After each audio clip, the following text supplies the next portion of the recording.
sa atong dughan, matuni lang at di mapapas ang saad ta sa atong gugma. Bisan pa kung ang kangingin muhabol sa duhatakan langit, dan agilang sa kahiyom mo ang gugma mo, mao'y kahayag ko.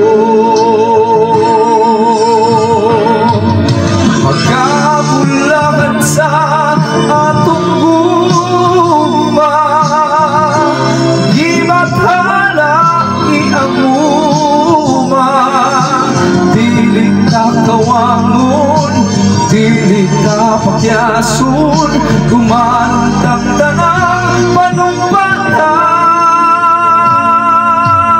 Bisan pa sa kamatayon, ang gugmata huwag kamatayon, ipadayon ang pagmalipayon, awitan ta ang atong gugma.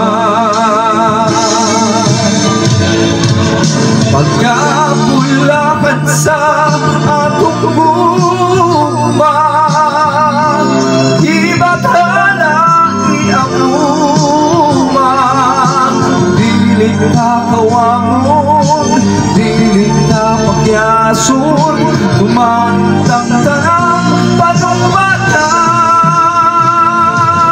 Pagkabulakan sa atong gugma, di bathala iamuma, dili ka kawangon, dili ka pakyason, dumantang